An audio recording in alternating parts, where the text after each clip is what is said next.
Mediation is facilitated negotiation, atau mediasi adalah negosiasi yang terfasilitasi. Secara harfiah atau etimologi, negosiasi bisa diartikan sebagai perundingan. Sedangkan secara terminologi, negosiasi bisa disebut sebagai proses perundingan untuk menyelesaikan masalah antara suatu pihak yang sedang berkonflik dengan pihak lain. Nah, lalu mengapa mediasi ini disebut sebagai negosiasi yang terfasilitasi? Tak lain yang memfasilitasi negosiasi tersebut adalah mediator. Oleh karenanya, proses ini disebut sebagai mediasi. Nah, untuk menjadi mediator juga tidak boleh asal. Ada sikap-sikap dasar yang mesti dimiliki oleh mediator. Di antaranya terbuka, independen, imparsial atau tidak memihak salah satu pihak yang sedang berkonflik, percaya diri, kemudian menghormati, lalu seimbang, siap bekerja, mampu memimpin, dapat dipercaya, dan toleran atau terbuka untuk memahami orang lain. Nah, sekarang kita masuk dalam proses mediasi. Paling tidak ada 4 proses atau struktur yang akan kita bedah dalam proses mediasi. Di antaranya fase pengantar, fase informasi, fase negosiasi, dan kesimpulan. Pertama, mengenai fase pengantar. Biasanya terdiri dari 2 tahap, perkenalan dan pendahuluan.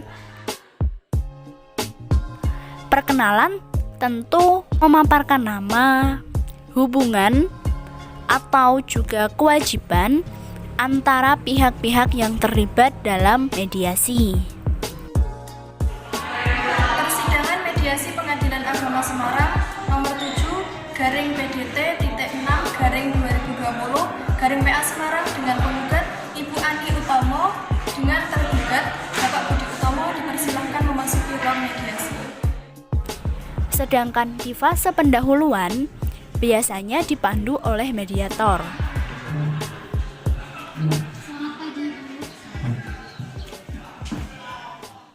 Selamat pagi Bapak dan juga Ibu. Perkenalkan, nama saya Devi Saetia Sage yang selaku diamanahi sebagai mediator oleh Pengadilan Agama Semarang dalam proses mediasi kali ini. Sebelumnya mungkin bisa perkenalan terlebih dahulu oleh penggugat Ibu Ani, dipersilakan. Saya Ani Utomo, usia saya sekarang 30 tahun. Saya sebagai ibu rumah tangga sekaligus istri dari Mas Budi Utomo ini. Terima kasih. Jadi untuk selanjutnya Bapak Budi dipersilakan untuk memperkenalkan diri. Perkenalkan, nama saya Budi Utomo. Saya adalah suami sah dari Ibu Ani. Pekerjaan saya adalah manajer perusahaan BUMN dan usia saya adalah 32 tahun. Baik, terima kasih. Dan Ibu mengetahui atau pernah melakukan proses mediasi? Belum, Bu. Baik, untuk mencapai mediasi yang efektif, bisa kita sepakati bersama bahwa dalam mediasi ini, kedua belah pihak akan diberikan waktu berbicara maksimal 2 menit. Tidak diperkenankan untuk menyudutkan pihak lain dan tidak diperkenankan untuk melakukan kekerasan verbal maupun non-verbal. Dapat disepakati, Bapak, Ibu? Bisa. Selanjutnya mungkin dari pihak penggugat ada yang ingin disampaikan permasalahannya. Menginjak fase yang kedua, yakni fase informasi. Dalam fase ini, para pihak biasanya akan mengidentifikasikan masalah. Terima kasih Bu Devi. Saya ingin menjelaskan tentang permasalahan saya. Saya ini sudah menikah kurang lebih 10 tahun dan kami dikaruniai 3 anak. Kemudian akhir-akhir ini suami saya itu sikapnya sudah berbeda. Saya merasa curiga. Harusnya kan saya sebagai istri kan tentu sudah mengetahui tentang kebiasaan suami saya. Nah, 3 bulan terakhir ini saya merasa curiga karena beliau itu sering pulang telat, kemudian bahkan sesekali tidak pulang gitu loh. Jadi saya mencari informasi karena saya merasa curiga. Saya berusaha mencari informasi, kemudian ada yang melaporkan bahwa suami saya memposting di laman Facebooknya yang bernama Bang Boy dengan wanita lain. Seperti itu, Mbak. Terima kasih Bu Ani. Mungkin selanjutnya dari tergugat Bapak Budi ada yang ingin disampaikan. Ya, terima kasih Bu Devi. Sebelumnya benar apa yang disampaikan oleh istri saya, bahwa memang akhir-akhir ini selama kurang lebih 3 bulan ini saya memang banyak keluar kota untuk urusan pekerjaan, karena saya bekerja di perusahaan BUMN, jadi mengharuskan saya untuk sering keluar kota bersama sekretaris saya. Sebenarnya memang benar apa yang disampaikan Ibu Ani, kalau saya mengunggah foto dengan sekretaris saya di laman Facebook kedua saya. Sebenarnya itu Facebook kedua saya untuk senang-senang, karena Facebook yang utama saya adalah untuk pekerjaan, untuk mendapatkan job, atau mungkin untuk sharing ke teman-teman sepekerjaan saya. Jadi laman Facebook yang kedua saya itu saya foto dengan sekretaris saya karena memang iseng-iseng, karena saya juga senang foto-foto jika keluar kota. Jadi mungkin Ibu Ani atau istri saya ini menaruh curiga kepada saya ada hubungan selingkuh dengan sekretaris saya. Padahal itu cuma hanya hubungan pekerjaan antara manajer dengan sekretaris, seperti itu. Baik, terima kasih Pak Budi. Ibu, dari yang disampaikan oleh penggugat yaitu Pak Budi, beliau menyampaikan bahwa adalah pembenaran tentang postingannya dengan sekretarisnya tersebut. Namun Pak Budi tidak membenarkan dengan terkaitnya hubungan Pak Budi dengan sekretarisnya, hanya sebatas rekan kerja. Mungkin dari Ibu ada yang ingin disampaikan lagi keinginannya? Semisal hanya berhubungan sebatas hubungan pekerjaan, kenapa harus diposting? Kan teman-teman yang di Facebook yang berteman dengan Mas Budi ini kan sudah tahu kalau istrinya itu saya juga, dia kan juga udah punya anak gitu loh. Pasti mereka juga curiga gitu, kenapa yang diposting malah sekretarisnya? Kenapa sedangkan saya aja nggak pernah tuh yang namanya posting. Biasanya mediator akan menggali frustasi maupun emosi para pihak yang bertikai. Pak Budi, dari yang disampaikan oleh Bu Ani ini, beliau menyampaikan bahwa menanyakan kembali alasan dari Pak Budi memposting foto bersama dengan sekretaris Pak Budi, dengan dalih bahwa Bu Ani ini juga memiliki rasa kecemburuan karena tidak pernah diposting di laman Facebook dari Pak Budi.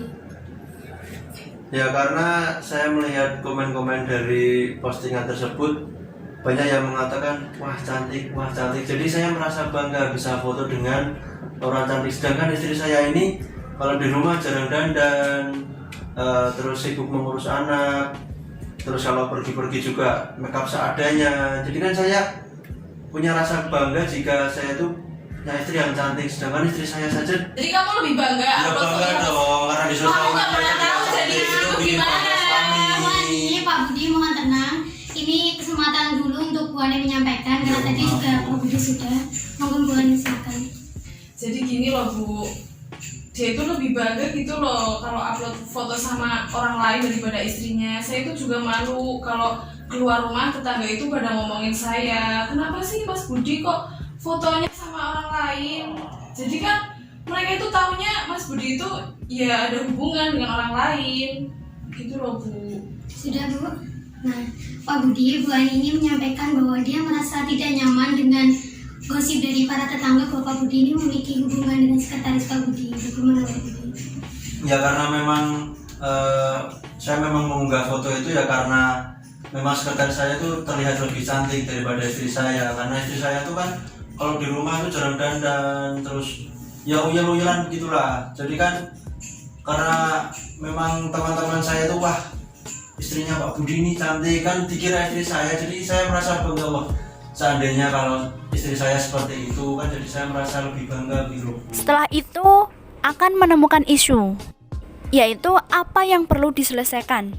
Ini loh Bu, kenapa dia itu lebih bangga memposting wanita lain, sedangkan saya kan istri sahnya. Dia itu nggak tahu gimana repotnya mengurusi anak, mengurusi rumah. Jadi ya saya maklum aja kalau jarang-jarang dandan. Jika memang itu yang diinginkan istri saya, ya mungkin untuk kedepannya saya akan sewa pembantu untuk mengurus rumah tangga saya dan sewa babysitter untuk mengurus anak-anak saya, seperti itu, Bu. Di tahap negosiasi ini akan digali atau dicari tentang interest. Apa yang ingin dicapai para pihak yang bertikai ini? Kemudian mengapa pihak yang bersangkutan ini mengambil posisi tersebut? Posisinya masing-masing maksudnya.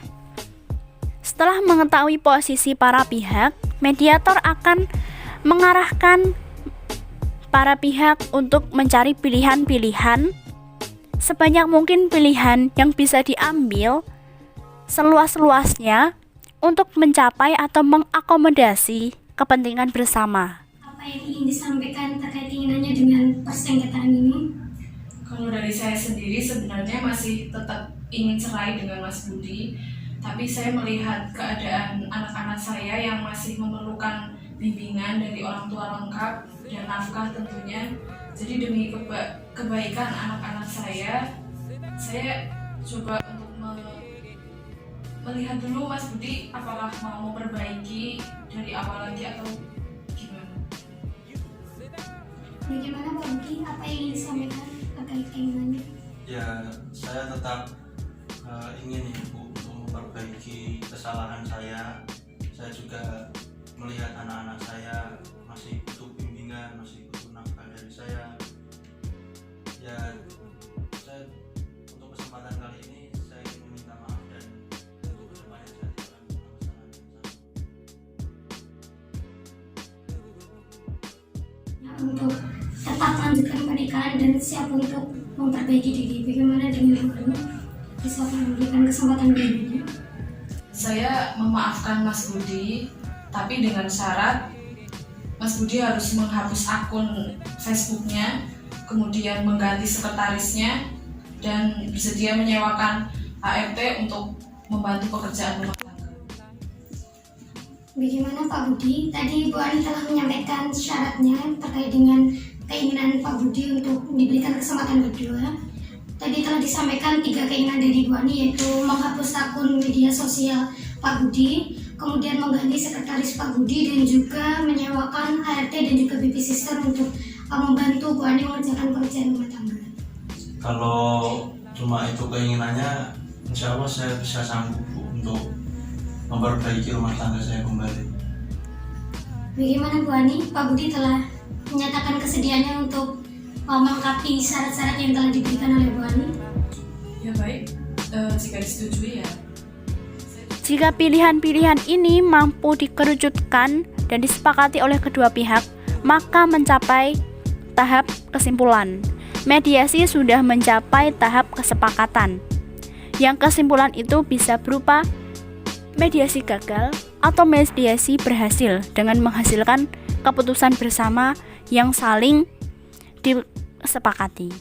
Bisa saya bacakan hasil mediasi untuk kali ini? Bisa. Baik. Hasil mediasi pada hari Senin 7 September 2020 pada persidangan mediasi Pengadilan Agama Semarang telah datang menghadap penggugat Ibu Ani Utomo, tergugat Bapak Budi Utomo, yang menerangkan bersedia mengakhiri persengketaan antara kedua belah pihak yang telah dimajukan dalam surat gugatan dan telah mengadakan perjanjian perdamaian untuk menyelesaikan sengketa perceraian dengan jalan perdamaian melalui proses mediasi dengan mediator Devi Saiti, Hakim Pengadilan Agama Semarang yang ditunjuk sebagai mediator berdasarkan ketetapan Majelis Hakim tanggal 7 September 2020 nomor 7/PDT6/2020/PA Semarang, dan untuk itu telah mengadakan perjanjian sebagai berikut. Pertama, bahwa penggugat akan mencabut gugatannya dan memberikan kesempatan kedua untuk tergugat.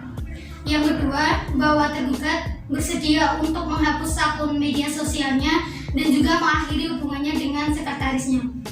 Yang ketiga, bahwa tergugat bersedia untuk menyewakan asisten rumah tangga dan juga baby sister untuk membantu pekerjaan penggugat dalam menyelesaikan pekerjaan tangga dan juga mengurus anak. Demikian hasil mediasi yang telah dilaksanakan. Surat hasil mediasi ini telah memiliki kekuatan hukum hingga turunnya akta resmi dari Pengadilan Agama. Hasil kesepakatan perdamaian ini agar dapat diterima dan dilaksanakan sehingga mencapai perdamaian antara kedua belah pihak. Bisa ditandatangani, Bu, silakan. Di sini nih.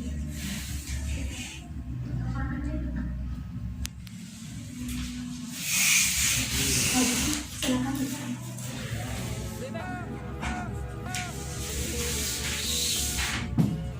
Terima kasih atas waktu Bapak dan juga Ibu sehingga proses mediasi ini dapat berjalan lancar.